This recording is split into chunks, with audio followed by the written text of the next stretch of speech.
Allez, on est parti pour cette première approche. Les 10 notions clés.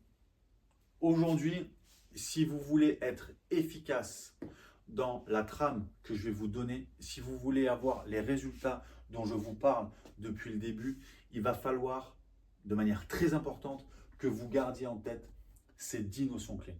Elles sont d'une extrême importance. Il y a des choses qui vont vous piquer, il y a des choses pour lesquelles vous ne serez probablement pas d'accord, il y a des choses qu'il va falloir changer, modifier dans votre comportement et dans la manière de voir les choses et d'aborder les choses. Mais il est fondamental que vous gardiez toujours en tête ces 10 notions clés. Elles sont la base de la structure de ma méthodologie et de toute ma trame. Si vous oubliez ne serait-ce qu'un seul de ces 10 points, vous pouvez oublier tous les autres, ça ne marchera pas. Ok ? Premier point, je l'ai dit dans la vidéo précédente, ça c'est le postulat de base. Gardez-le toujours en tête, 100% des propriétaires souhaitent réduire leur facture d'énergie. Ça veut donc dire que absolument toutes les personnes que vous allez rencontrer dans votre vie souhaitent, aimeraient réduire leur facture d'énergie. Quelqu'un qui vous dit non, c'est pas vrai, c'est un menteur. Il est menteur.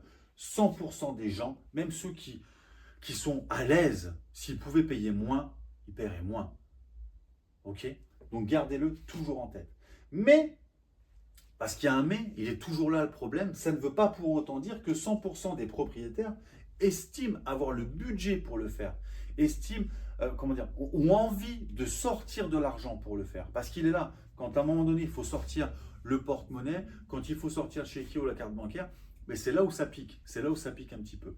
Mais voilà, très important, 100% des propriétaires souhaitent réduire leur facture d'énergie, mais ça ne veut pas dire que 100% des propriétaires sont prêts à investir pour faire des économies. Ok ? Maintenant qu'on a compris ça, qu'on a bien gardé ça,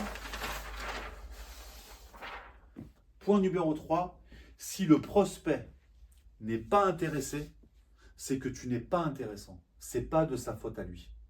Je pars du principe extrêmement simple que, étant donné que 100% des propriétaires veulent faire des économies, il existe un chemin pour pouvoir prendre rendez-vous avec lui. Si vous ne prenez pas rendez-vous avec lui, ce n'est pas de sa faute à lui s'il n'est pas intéressé. C'est parce que vous n'avez pas su trouver et emprunter le bon chemin pour prendre rendez-vous avec lui. Donc c'est vous qui n'avez pas été suffisamment intéressant. Ça ne sera jamais de sa faute, c'est de votre faute à vous. Il veut faire des économies, il ne l'a peut-être pas exprimé clairement, il n'a peut-être pas su l'exprimer, vous n'avez peut-être pas su aller sortir, chercher justement cette envie de faire des économies. Ce n'est pas de sa faute à lui. Il y a des gens, il faut les accompagner, d'accord ? Vous n'avez pas su l'accompagner, ce n'est pas de sa faute. Si vous ne prenez pas de relève, c'est de la vôtre. Ensuite, le seul point commun qu'ont tous les gens que vous allez rencontrer dans votre journée, c'est vous. C'est le seul et unique. Ça, c'est un point important parce que des fois, j'avais les vendeurs, ils allaient sur le terrain et ils me disaient non. Alors, j'ai pris un quartier, j'étais dans un quartier, je suis tombé, alors je vais être cru volontairement, je suis tombé que sur des connards. Absolument tous les gens que j'ai rencontrés étaient des connards. Non. S'il y a un connard, je pense que c'est toi, puisque tu es le seul point commun qu'ont tous ces gens. On n'a pas pris tous ces gens-là, tous les connards, pour les mettre dans un seul quartier. C'est impossible. Le seul point commun qu'ont tous ces gens, ils n'ont pas été intéressés parce que tu n'as pas été... C'est ta faute à toi. C'est de ta faute à toi. La remise en question, elle est personnelle. Ok ? Maintenant, point numéro 5. Et celui-là, il est dur. Le prospect a toujours raison. Même quand il a tort. Il a toujours, absolument toujours raison. Peu importe ce qu'il vous dit, il a raison. Je vois des vendeurs quelquefois qui, en prospection, même en rendez-vous clientèle, vont à l'encontre, disent au client qu'il a tort. Le client, il a toujours raison. Qui êtes-vous? Qui es-tu, toi, pour dire que le prospect a tort? Imagine, tu tapes à une porte, la porte s'ouvre, tu proposes ton produit photovoltaïque, ton client, ton prospect te dit non, c'est de la merde. Et là, tu lui dis qu'il a tort. Mais qui es-tu pour dire qu'il a tort? Le fait de dire qu'il a tort, pour moi, tu insultes sa réflexion. Il n'y a personne qui aime être insulté, et encore moins chez soi, et encore moins quand on est dérangé. Le mec, il n'a rien demandé, on tape chez lui, on va lui dire qu'il a tort. Non. La vie d'une personne, la vie définitive, du moins la vie finale d'une personne, est issue d'un processus. On ne peut pas juger toutes les parties du processus. C'est interdit. Pour avoir son avis s'est fait en 3 étapes. D'accord? La première étape, il a eu de l'information. L'information, il ne la maîtrise pas. On lui a donné. Donc, il a accueilli cette information. Elle peut être bonne, elle peut être mauvaise, j'en sais rien. Il a eu une information. De cette information-là, il a mené une réflexion. OK? Et donc, de cette réflexion, il a eu cet avis. Quand je dis que son avis n'est pas bon, j'insulte sa réflexion. Je ne suis pas certain que vous accepteriez que je vienne vous dire que je vienne insulter votre réflexion. J'en suis pas sûr. Donc, si on veut changer son avis, on ne va pas le changer ici. On peut uniquement le changer en changeant l'information qu'il a eue au départ. Puisque, encore une fois, son avis est issu d'un processus, information, réflexion, avis. Je veux que son avis change, il faut que je lui amène une autre information. De cette information, il mènera une autre réflexion, et de cette réflexion, il aura probablement, du moins on l'espère, un autre avis. Mais on ne juge pas sa réflexion. Et ensuite, il est impossible de convaincre quelqu'un de quelque chose. Il est impossible. Impossible. On prend un cas, je prends un exemple qui va correctement imager ce propos-là. Vous êtes à un repas, entre amis, arrive un sujet, peu importe le sujet, on s'en moque, et avec cet ami-là, avec un de ses amis, pardon, vous êtes en contradiction, vous êtes en opposition sur ce sujet-là. Donc là, il va y avoir une partie de tennis, une partie de ping-pong, comme vous voulez, d'accord? Argument, argument, contre-argument, argument, contre-argument. Et il va se passer à un moment donné où il y a une des deux personnes qui va avoir un argument de plus que l'autre. Donc l'autre se tait.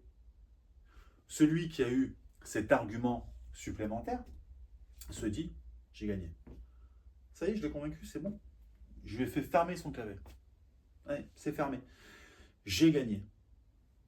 Et il a raison de penser ça. Il a raison, à juste titre. Il se dit, oui, effectivement, l'autre parle plus. Donc, il peut penser ça, effectivement. Il peut penser qu'il a gagné. Sauf que, qu'est-ce qui se passe?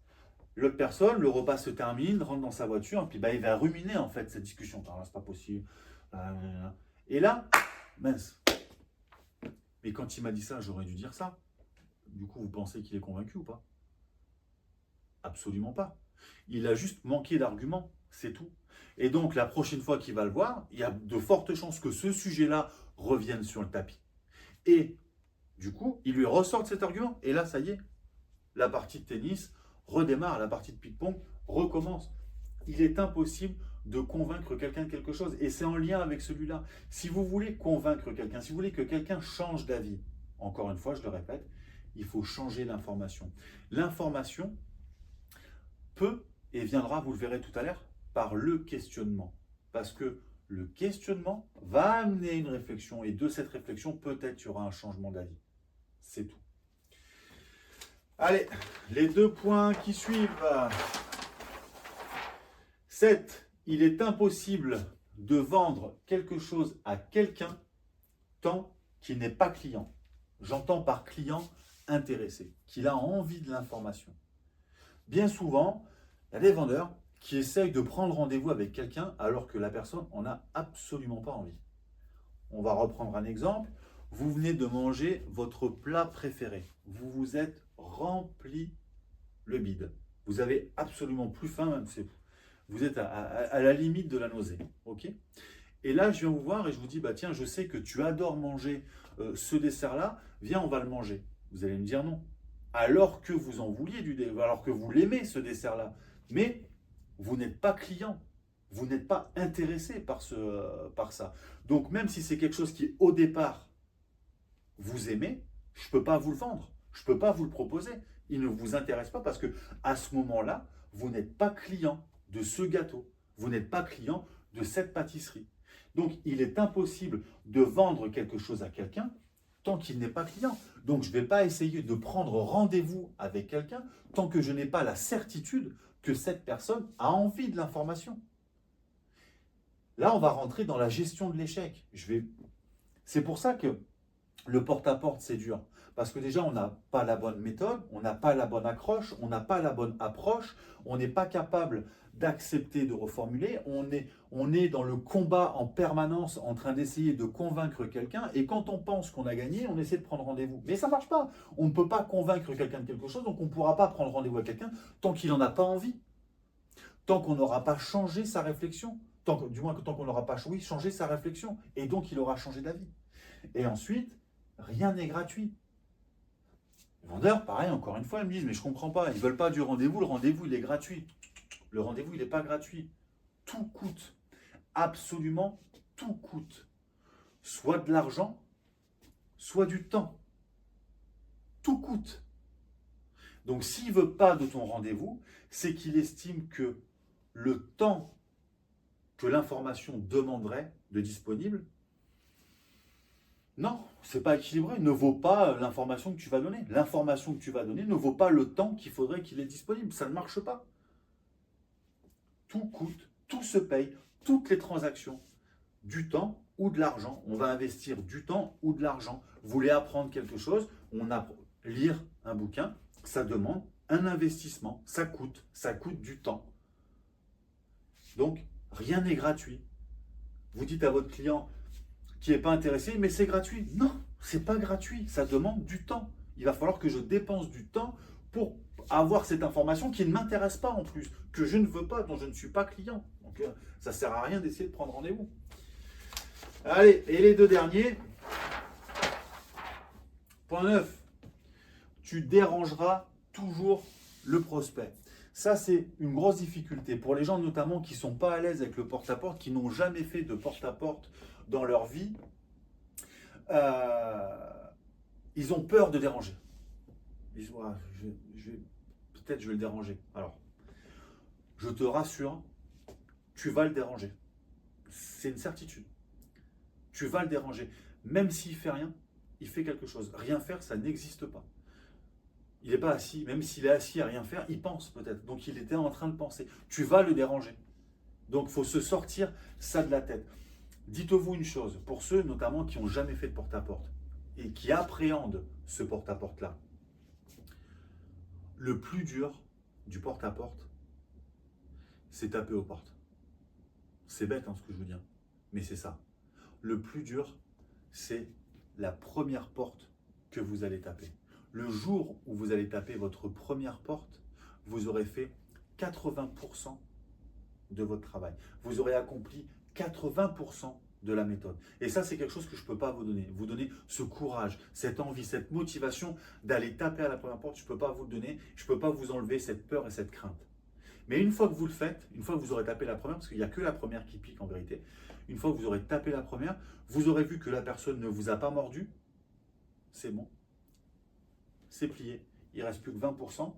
Et les 20%, ils sont là. Et les 20%, je vais te les donner. Les 20%, je vais vous les donner. Vous allez les acquérir tranquillement. Et vous verrez que réellement, c'est très très simple de prendre du rendez-vous en photovoltaïque. Et ensuite, point numéro 10, le dernier. Il est impossible de mettre des carrés dans des ronds. Vous voyez les jouets pour enfants là, avec les formes. Le carré ne rentre pas dans le rond. Mais là, c'est pareil. Aujourd'hui, il va y avoir des profils. On va parler de profils, notamment 3, qu'on verra juste après. Chaque profil a sa stratégie. Donc, vous ne pourrez pas prendre la stratégie du type 1 pour aller prendre un type 2. Ça ne marche pas. Un type 2 avec un type 3, ça ne marche pas non plus. Il est impossible de mettre des carrés dans des ronds. Donc, la chose la plus importante, ça va être de savoir quelle est la pièce que je dois emboîter. Et pour savoir quelle pièce emboîter, il va falloir identifier correctement votre prospect. Et une fois que vous l'aurez identifié, vous saurez quelle est la bonne pièce et ça va rouler. Allez, prochaine vidéo, on va parler des 3 profils.